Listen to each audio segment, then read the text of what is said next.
झुग्गी अवैध नहीं है, बुलडोज़र अवैध है। तमाम पॉलिसियों के खिलाफ चल रही है। ये काम हम लोग चाह रहे हैं, थोड़ा झुग्गी के हमारे लोग के सर्वे हो जाए, हम लोग निश्चिंत हो जाएंगे। मतलब एक एक महीने में 5-5 झुग्गी हजारों लोगों को बेघर करते हुए। हमें आधार कार्ड दे दिया, हमें राशन कार्ड दे दिया, हमें पहचान पत्र दे दिया, बच्चों के लिए पढ़ने लिखने का उसी एड्रेस पर हम पढ़ाई लिखाई कर रहे हैं।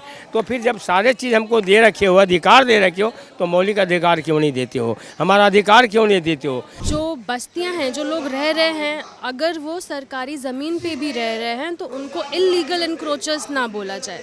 हमसे हर पंचवर्षीय में वोट ले रहे हैं, हर मतलब गरीबों को ही मोहरा बना रखे हैं। जो बुलडोजर की राजनीति चल रही है, इसे हम बर्दाश्त नहीं करेंगे। इस कन्वेंशन के माध्यम से आज सरकार को चेतावनी देने जा रहे हैं। नमस्कार, न्यूज़ क्लिक आपका स्वागत है। अभी मौजूद है दिल्ली के हरकिशन सिंह सुरजीत भवन में, जहां सभी लेफ्ट पार्टियों ने एक ज्वाइंट फोरम आवास अधिकार जन आंदोलन के बैनर तले एक कन्वेंशन बुलाया है, जिसमें दिल्ली के अलग अलग इलाकों में झुग्गी बस्तियां हैं जहां बुलडोजर चल चुके हैं या जहां नोटिस आए हैं और या जहां चलने की संभावनाएं हैं, सबको एक मंच पर लाने की कोशिश हुई है। और जिस तरीके से दिल्ली की नई सरकार ने गरीबों के खिलाफ, झुग्गी वासियों के खिलाफ एक तरह का अभियान छेड़ा हुआ है, बुलडोजर लगातार चलाए जा रहे हैं, उसके खिलाफ एक जन आंदोलन खड़ा करने की कोशिश हो रही है। हालांकि पिछले कुछ दिनों में जब इस आवास अधिकार जन आंदोलन ने कई कार्रवाइयाँ करी हैं, उसके बाद से सरकार पर प्रेशर पड़ा है और सरकार, मुख्यमंत्री ने खुद स्टेटमेंट दिया है जो अब कोई बुलडोजर दिल्ली में नहीं चलेगा, बिना पुनर्वासी किसी के घर नहीं तोड़ा जाएगा। लेकिन उसके बाद भी हमने देखा कि कई जगह नोटिस लगे हैं और सबसे जो यहाँ आए लोग हैं इनसे बात करते हैं, इनका क्या कहना है, किस हाल में रह रहे हैं, अगर इनकी झुग्गियाँ तोड़ दी जाती हैं तो इनके पास क्या विकल्प हैं, और अगर जिस तरह के आरोप इन पर लगाए जा रहे हैं, घुसपैठिया होने का, ज़मीन कब्जाने के, इस तरह के जो आरोप लगाए जा रहे हैं, और जो चुनाव से पहले जो वादा था जहाँ झुग्गी वहाँ मकान का, वो किस स्थिति में है और ये किस हालत में अभी रह रहे हैं, इनसे बात करते हैं और पूरी स्थिति का जायजा लेते हैं। चलिए कन्वेंशन के अंदर शामिल हुए लोगों से और नेताओं से बात करते हैं। चुनाव के पहले बोला था कि जहाँ झुग्गी वहाँ मकान देंगे, कहाँ दिया झुग्गी, कहाँ है मकान, झुग्गी का तोड़ रहा, कहाँ जाएंगे। देखिए, इन पर क्या भरोसा किया जा सकता है, क्योंकि इन्हीं की पार्टी ने पूरा अधिकार केंद्र को दे दिया है। तो दिल्ली के मुख्यमंत्री कुछ भी कहे कि डीडीए का बुलडोज़र चलेगा, रेलवे मंत्रालय का बुलडोज़र चलेगा, डिफेंस मंत्रालय का बुलडोज़र चलेगा। जो भी नोटिस आ रहे हैं वो सेंट्रल एजेंसीज़ की तरफ से आ रहे हैं। तो दिल्ली की मुख्यमंत्री ने क्या किया, जब इसी बीच में उनकी मुख्यमंत्री बनने के बाद 3000 घरों को उजाड़ दिया, 15,000 लोगों को बेदखल कर लिया, कोर्ट में जाकर आवास अधिकार के खिलाफ उनकी वकील बोले। तो जब ये उनकी हालत है तो उनके शब्दों पर क्या भरोसा किया जा सकता है? मैं नहीं समझती हूँ कोई भरोसा। हाँ, दबाव में आकर बोलना पड़ा है, क्योंकि मुख्यमंत्री आवास पर ज़बरदस्त वो हुआ, अभी बिहार के चुनाव हैं, तमाम मुद्दे हैं, लेकिन मुझे लगता है हमें भरोसा नहीं करना चाहिए। तो ऐसा हुआ था, हमें पहले नोटिस दिया गया था, ये नोटिस है, इस नोटिस में दिया गया था और ये हमारी झुग्गियाँ तोड़ी जाएंगी। तो इस नोटिस का जवाब जब हमें पता चला कि इस नोटिस आ गया है, तो हमने इसे मीडिया में कहना स्टार्ट कर दिया, मीडिया वालों को बुलाया और 2 दिन के अंदर आतिशी मैडम ने प्रेस कॉन्फ्रेंस की। इलेक्शन से पहले रेखा मैडम आई थी, उन्होंने बोला था जहाँ झुग्गी वहीं मकान। मोदी जी ने भी बोला था जहाँ झुग्गी वहीं मकान। लेकिन इलेक्शन के बाद ऐसा इन्होंने पल्ला पलटा कि हमारी झुग्गियों पे अनजाने में नोटिस लगा दिया। और नोटिस वाले जो लगाने आए थे उन्होंने ये बोला था कि ये जो प्रेशर अंडर रेखा गुप्ता के प्रेशर में हम नोटिस लगा रहे हैं। तो जैसे ही ये पता चला, हम लोगों ने, मीडिया वाले आने लग गए, हमने उन पर प्रेशर बिल्डअप करना, प्रेस कॉन्फ्रेंस हुई, तो हम लोगों में बहुत ज़्यादा टेंशन थी। तो हमारे पास ये DYFI संस्था आई हमारे पास, इन्होंने हमको गाइड किया और अनुप्रदा मैडम से मिलाया। इन्होंने ऑलरेडी लाल बाग है शादरा में, तो स्टे ऑर्डर ले चुके थे ये लोग। तो जब हमें बताया तो हम भी स्टे ऑर्डर के लिए भागने लग गए। तो अब हमें फ़िलहाल स्टे ऑर्डर मिल चुका है, 13 अक्टूबर की डेट है। डर तो है, क्योंकि इन लोगों का कोई भरोसा नहीं है, कब क्या कर दे। रात को 3 बजे भी झुग्गियाँ तोड़ रहे हैं लोग, इनका कोई भरोसा नहीं है। ये पार्टी एक झूठी पार्टी है, एक मक्कार पार्टी है। मैं श्री रामनगर लालबाग झुग्गी की बस्ती से आया हुआ हूँ यहाँ पर। तो हमारे यहाँ का माहौल अब भी इतना डरा हुआ है कि पूछो मत। मुख्यमंत्री जी ने बोल तो दिया है कि झुग्गी नहीं उठेगी, फिर भी डरा हुआ है। हमारे यहाँ का माहौल बहुत है। जब हमारे यहाँ 25 जुलाई को नोटिस लगाया गया था तो वहाँ ये समझो कि सबके हालात बिल्कुल ख़राब हो गए थे, बिल्कुल सबके होश उड़ गए थे कि करे तो करे क्या, करे तो करे क्या। सब रात दिन सारी आराम हो गई थी। ये समझो कि नींद तो आने का मतलब ही नहीं था कि नींद आ रही है कि नहीं आ रही है, क्या करें, सोच में पड़ गए।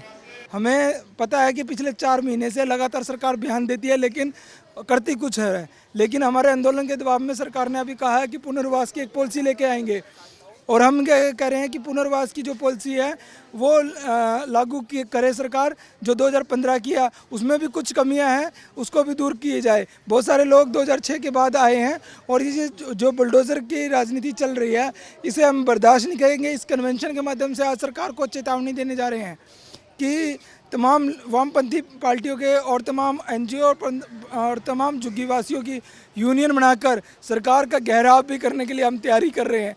क्योंकि सरकार अगर ये बिल नहीं लेके आएगी बड़ी जिसमें पुनर्वास का और जहाँ झुग्गी और वहाँ मकान, ये नहीं हो सकता कि मकान आप देंगे लेकिन 60 किलोमीटर पे देंगे, ये हम नहीं चाहते। हम चाहते हैं जहाँ है या 2 किलोमीटर के अंदर जो सरकार की पॉलिसी है उसमें अगर मकान नहीं मिलेगा तो बड़ा एक आंदोलन होगा और सबको घर मिले।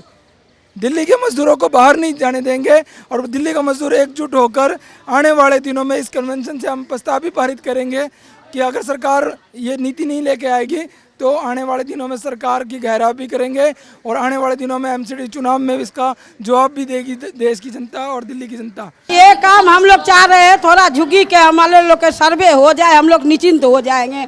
जब छोटे छोटे बच्चे थे सारे दिन मैं इनके कोठियों में काम करती थी, बच्चे के छोड़ छोड़ के, और रात के आती थी तो इतनी इतनी मलबा डाल डाल के, इतनी जंगल थे भड़ाट कर करके। जब तो सरकार नहीं थे, जब सरकार कहाँ थे। आप जो बढ़िया बना दिया, मैं सब गरीब लोग रहने लगा, 2 पैसे बचने लगा। मैं सोचा चल बच्चे पला जाएगा। जब सरकार कह रहा अब हटाओ, खाली करो खाली करो, मैं सब कहाँ जाऊँ कहाँ जाऊँ। अब छोटा छोटा बच्चे के लेके नाली है, घर के पास में नाली है, रोज बच्चे गिर जाता है नाली में। वो सफाई करने वाला के जिम्मेदार के बोलता है तो कुछ सुनवाई नहीं देता है। मतलब सरकार की ज़मीन है, जिस समय इलेक्शन होता है उस समय वो सरकार आकर के हमसे जब वोट मांगता है तो क्या वो वोट सरकार का, वो सरकारी ज़मीन पर जब हम रहते हैं तो सरकारी वोट है ना। तो जब हम वोट डालते हैं और वो आकर हमें कहते हैं कि भाई ये हमें वोट दो, हम तुम्हें सारी सुविधा देंगे, हमें आधार कार्ड दे दिया, हमें राशन कार्ड दे दिया, हमें पहचान पत्र दे दिया, बच्चों के लिए पढ़ने लिखने का उसी एड्रेस पर हम पढ़ाई लिखाई कर रहे हैं। तो फिर जब सारे चीज़ हमको दे रखे हो, अधिकार दे रखे हो, तो मौलिक अधिकार क्यों नहीं देते हो, हमारा अधिकार क्यों नहीं देते हो। हम क्या कोई उग्रवादी हैं, हम क्या कोई क्या जन विरोधी हैं। अरे हम इस देश के नागरिक हैं, मेरा भी अधिकार है इस देश में रहने का। यहाँ आज जो सम्मेलन हो रहा है, देखिए झुग्गी वासियों के सम्मेलन है, सिर्फ उन्हीं के नहीं जिनकी झुग्गी टूटे हैं, उनके भी जिनका झुग्गी टूट सकता है या जिन पे ऊपर खतरा मंडरा रहा है, यानी कि दिल्ली के सारे झुग्गियाँ। तो आज का कन्वेंशन करने का मकसद ये था कि ये जो आवास अधिकार का आंदोलन है ये सिर्फ झुग्गी तोड़े गए लोगों के आंदोलन न रहे, ये एक नागरिक आंदोलन के तरफ बढ़े और दिल्ली शहर के एक मजदूर आंदोलन के साथ इसको हम जोड़ पाए। तो इसलिए अलग अलग इलाकों से मजदूर आए हैं, झुग्गीवासी आए हैं। आम तौर पे हम चाह रहे हैं कि दिल्ली शहर में मजदूरों के बीच आवास का अधिकार बढ़ चढ़ के अब सामने रखा जाए, यही मुख्य मकसद है आज के सम्मेलन का। देखिए मुख्यमंत्री झूठ बोल रही है, मैं आपको साफ बता रहा हूँ, झूठ बोल रही है। मुख्यमंत्री बोली है कि डेमोलिशन नहीं होगा, लेकिन साथ में मुख्यमंत्री ये भी बोली है कि बॉम्बे के धारावी मॉडल दिल्ली में अपनाया जाएगा। इसके तहत डूसिप की एक कमेटी भी बन चुकी है जो कमेटी धारावी मॉडल को स्टडी कर रहा है। अब इस कमेटी में कौन है? इस कमेटी में यूनियन के लोग कोई है नहीं, ट्रेड यूनियंस के। इस कमेटी में झुग्गी के कोई लोग नहीं हैं। सरकार अपने हिसाब से तय करेगी धारावी मॉडल का इम्प्लीमेंटेशन। अब ये धारावी मॉडल है क्या? धारावी मॉडल के तहत पूरे के पूरे धारावी को पब्लिक प्राइवेट पार्टनरशिप के थ्रू रीडेवलप किया जाएगा। ये समझ लीजिए रीडेवलप मतलब डिमोलिशन, उसको ख़त्म कर दिया जाएगा। नहीं, कब्जा आज कब्जा है। सन 70 से लोग रह रहे हैं, आज कब्जा दिखाई दिया। हमसे हर पंचवर्षीय में वोट ले रहे हैं, हर मतलब गरीबों को ही मोहरा बना रखे हैं। तो आज इनको दिख रहा है कि हम लोग कब्जा कर रखे हैं। इसके पहले उनको क्यों नहीं दिखा कि हम लोग कब्जा कर रखे हैं?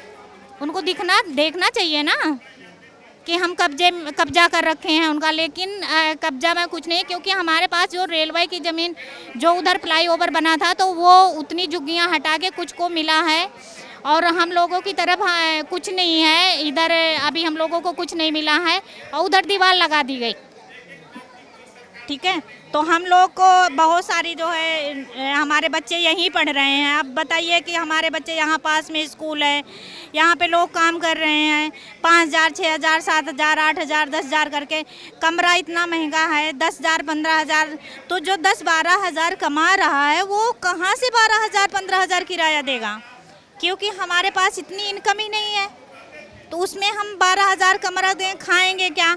और दूर हम जाएंगे तो हम जहाँ सस्ता कमरा मिल रहा है वहाँ से हम लोग का आना जाना नहीं पॉसिबल है।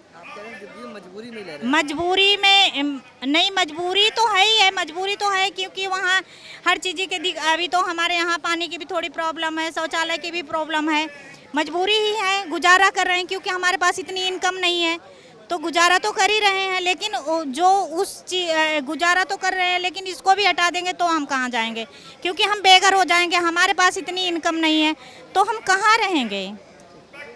ये है हमारा। आज ये जो जनसभा हो रहा है वो आवास अधिकार आंदोलन दिल्ली के अंदर जो वामपंथी पार्टियां हैं वो मिलके ये आंदोलन एक मंच बनाए। पिछले दिनों हम लोगों ने देखा, खास करके जब से रेखा गुप्ता मुख्यमंत्री बन के आई हैं और दिल्ली के अंदर भी भाजपा का, दिल्ली सरकार में भाजपा आई है, तब हमने देखा कि लगातार एक के बाद एक झुग्गियाँ वो तोड़ी जा रही हैं, नोटिसेस लगाए जा रहे हैं, बुलडोजर चल रहे हैं। मतलब एक एक महीने में 5-5 झुग्गियाँ हज़ारों लोगों को बेघर करते हुए, और दिल्ली के अंदर एक तबाही जैसा लगा कि जहाँ पे दिल्ली का मेहनतकश गरीब मजदूर रहता है उसको कहा जा रहा है कि तुम अवैध हो, तुम इल्लीगल हो, तुम जबरन बैठे हुए हो। तो सवाल तो यही उठता है कि जिस शहर में 70% के आसपास की आबादी वो झुग्गियों में रह रही है और वो झुग्गियाँ ही अवैध हैं, तो वैध कौन है? वैध है कौन? इस देश के नागरिक अवैध हैं। SIR में बिहार के अंदर कहा जा रहा है कि वोटर लिस्ट अवैध है, गरीब अवैध हैं, बांग्ला भाषा बोलने वाले अवैध हैं, तो वैध कौन है? यहाँ तक कि प्रधानमंत्री जी ने स्वतंत्रता दिवस के दिन वो भाषण दे रहे हैं कि घुसपैठियों से देश जो है भर गया है। तो आज इस बुलडोज़र राज के खिलाफ ये कन्वेंशन है और यहाँ से ये मांग किया जा रहा है कि दिल्ली में जितनी झुग्गियाँ हैं आज तक 2025 तक सबका सर्वे हो और सबको पुनर्वास, सारे झुग्गियों को पुनर्वास का अधिकार दिया जाए, क्योंकि दूसरी का कानून कहता है कि 2015 तक जो झुग्गियां बनी हैं उनको अपने जगह में पुनर्वास का अधिकार है। 2015 10 साल पहले था। इन 10 सालों में जितने मजदूर आए हैं और जिन्होंने शहर को चलाया उनको भी आवास का अधिकार दो। इस तरीके से बुलडोज़र के खतरे के सामने मजदूर तबका हमेशा जिंदा नहीं रह सकता। अगर हम बात करें जो दिल्ली में तोड़फोड़ हो रही है, तो यहाँ पे जो बोलती है कि ये जो लोग हैं वो गैर कानूनी है, यहाँ पे इन्होंने गैर कानूनी तरीके से इस पे ज़मीन पे कब्ज़ा करके रखा है, सरकारी ज़मीन है, ऐसे करके बोलते हैं। तो दिल्ली हाई कोर्ट का 2019 में फ़ैसला आया था Ajay Maken versus union of India, जहाँ पे उन्होंने बोला था, जो दिल्ली हाई कोर्ट उन्होंने कहा था कि जो बस्तियां हैं, जो लोग रह रहे हैं, अगर वो सरकारी ज़मीन पे भी रह रहे हैं तो उनको इल्लीगल एनक्रोचर्स ना बोला जाए, क्योंकि अगर वो बहुत सालों से रह रहे हैं और वहाँ पे सरकार ने फैसिलिटीज़ प्रोवाइड करी हैं, और स्पेशली अगर वो मज़दूर वर्ग हैं जहाँ पे उनके पास पैसे नहीं हैं, तो उनको इल्लीगल एनक्रोचर नहीं देखना चाहिए, उनको बिना पुनर्वास के नहीं तोड़फोड़ कर सकते। तो बट अभी जो पूरा हम कुछ टाइम से देख रहे हैं कि जो कानून है उसमें बदलाव जो हुआ है, उसकी वजह से ये हो गया है कि हाई कोर्ट ने बोला और फिर सुप्रीम कोर्ट में भी वहाँ से होके आया है, वो अपहेल्ड होके आया है, वो ये बोला है कि जो डूसिप का लिस्ट है, 675 बस्तियों का लिस्ट है, अगर आप डूसिप की लिस्ट में हैं तो आपको पुनर्वास मिलेगा, अगर आप डूसिप की लिस्ट में नहीं हैं तो आपको पुनर्वास नहीं मिलेगा। जिसकी वजह से हम देख रहे हैं कि दिल्ली में काफ़ी ज़ोर शोर से तोड़फोड़ हो रही है और वहाँ पे हम कुछ कर नहीं पा रहे हैं, क्योंकि कोर्ट जाएंगे तो वहाँ स्टे वगैरह नहीं मिल पा रहा। सेम अजय माकन जजमेंट में ही बोला गया था। वहाँ पे एक फिगर कोट किया गया है कि 2012 में NSSO का सर्वे हुआ था जहाँ पे 6000 से ज़्यादा बस्तियाँ पाई गई थी। तो जो हम फिगर दे रहे हैं 675 का, वो बहुत ही ज़्यादा कम है। और अभी यहाँ पे हमारी जो बहुत बड़ी मांग है कि उसका सर्वे किया जाए और उस लिस्ट को अपडेट किया जाए। मुझे लगता है कि यहाँ वाम दलों ने जो पहलकदमी की इसके संबंध में, अभी हमें एक्शन की तरफ पे जाने की ज़रूरत है। एक बहुत बेहतर पॉलिसी डॉक्यूमेंट तैयार किया है, उसमें हमारे और भी साथी थे जिन्होंने इसकी तैयारी में हमारा पूरा साथ दिया। तो उसके आधार पर अभी हम एक्शन प्लान क्या बनाएं। जब बुलडोज़र आएगा, और वो बुलडोज़र अवैध है, झुग्गी अवैध नहीं है, बुलडोज़र अवैध है, तमाम पॉलिसियों के खिलाफ चल रही है, इसलिए उसको रोकने का एक्शन प्लान अभी लेने की ज़रूरत है, जो मुझे लगता है कन्वेंशन ने लिया है। अभी आपने सुना जिस तरीके से जो आवास अधिकार आंदोलन के तहत सम्मानजनक आवास के सवाल को लेकर एक कन्वेंशन था जिसमें लेफ्ट पार्टीज के लीडरशिप और जो आवास झुग्गियों में रहने वाली आबादी है वो पहुंची थी। सबके मन में डर है, जिनका टूट गया है वो तो अपने पुनर्वास के लिए संघर्ष कर रहे हैं, जिनके नोटिसेस हैं वो अपना उनका घर बच जाए इसके लिए संघर्ष कर रहे हैं, और जिनके घर पर भी ना नोटिस आया है ना टूटे हैं, उसके बावजूद जिस तरह का माहौल बनाया गया है दिल्ली प्रशासन और सरकार की तरफ से, उससे वो भय के माहौल में रह रहे हैं। और इस कन्वेंशन के अंदर इन्होंने एक जॉइंट प्रस्ताव पास किया है जिसमें उन्होंने कुछ मेजर डिमांड्स रखी हैं। इस तरह का एक प्रस्ताव 2 पेज का इन्होंने पास किया है जिनमें इन्होंने बताया है किस तरह से दिल्ली के अंदर आवास का संकट सरकार द्वारा बनाया गया है, और ये चाहते हैं जो भी गरीब मजदूर जिस जगह रह रहा है, और सरकार का जो वादा था जहाँ झुग्गी मकान का वहाँ पर दे, और जो C2 इंटू 5 किलोमीटर्स यानी कि जहाँ झुग्गी है उसके 5 किलोमीटर के दायरे में उनको पुनर्वास किया जाए, जो कि यहाँ पर कानून है। जीरो इवेक्शन पॉलिसी लागू है 2015 में दिल्ली में। इसके बाद लगातार जिस तरीके से मकानों को उजाड़ा जा रहा है, पिछले कुछ महीनों में ही 3000 से अधिक झुग्गियों को तोड़ दिया गया है बिना किसी पुनर्वास के। ये गंभीर सवाल है, इसको लेकर यहाँ पर चर्चा था, और यहाँ से एक संयुक्त रूप से एक आह्वान किया गया है जो अगर कहीं दिल्ली सरकार, जो बीजेपी की सरकार बुलडोजर चलाएगी, तो मजदूर वर्ग, मेहनतकश वर्ग अपनी एकता से उस बुलडोजर का मुकाबला करेगा और इसके खिलाफ लड़ेगा। अभी इस सम्मेलन से यही संदेश दिया गया है। आगे की अन्य खबरों के लिए बने रहिए न्यूज़ क्लिक के साथ। अभी के लिए बहुत बहुत धन्यवाद।